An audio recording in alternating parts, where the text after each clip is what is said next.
Financial accounting, statement of cash flows. There are some ratios associated with cash. So let's take a look at them. The first one is called the cash flow yield. And what we're trying to look at is cash flow from operations as a proportion of net income. So we want to know how much cash comes out of operations, and it will tell me basically the magnifier of it. Cash flow to sales is cash flow from operations over sales. We're also going to find cash flow to assets, which is cash flow from operations over average total assets.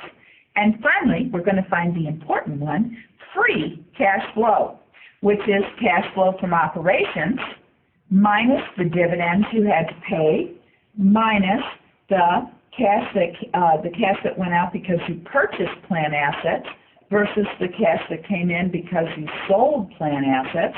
So this is kind of looking at the net difference in your buying and selling of planned assets, and that will give you the free cash flow. So in other words, how much cash is your daily operations generating versus how much did you have to pay out to keep your business going strong, which is reinvesting in your property, plant, and equipment, and making sure your investors are happy because you pay them dividends.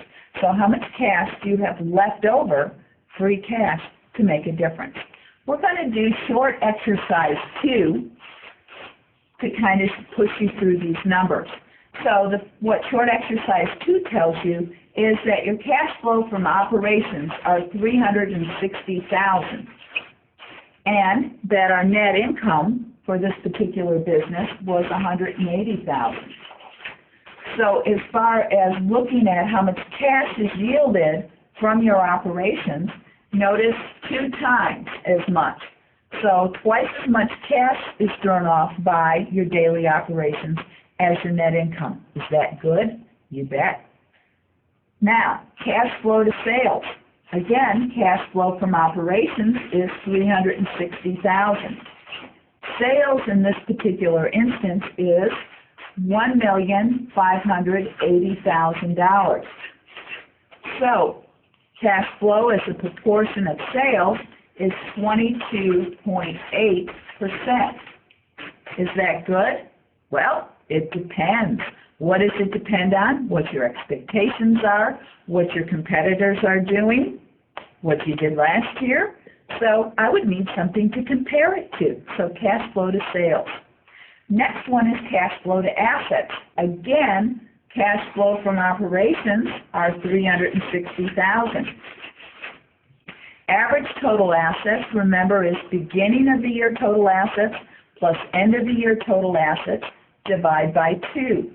So beginning of the year was $1 million. So I'm going to write this little.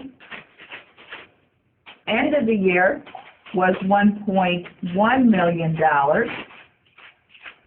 And I'm going to divide that by 2 to give me my average total assets. So 1.1 million plus 1 million divided by 2, average total assets.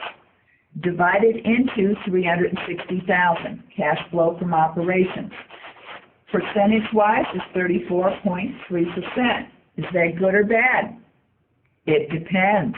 It depends on your expectations, what you did last year, what you're hoping to do, what your competitors have done.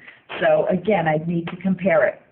The last one we want to look at is that free cash flow. So cash flow from operations was $360,000. The problem tells me I paid $80,000 in dividends, so I'm going to subtract that. And then I'm going to look at the net difference between the plan assets I purchased and the plan assets I sold as far as the cash ramifications. When we purchased plan assets, $240,000 in cash went out. When I sold plan assets, $40,000 flowed in. So the difference here is $200,000, net difference in buy versus sell plan assets. So looking at this, $360,000 minus $80,000 minus $200,000 means I have free cash flow of $80,000. Is that good or bad? It depends on your expectations. Those are the ratios for cash flow.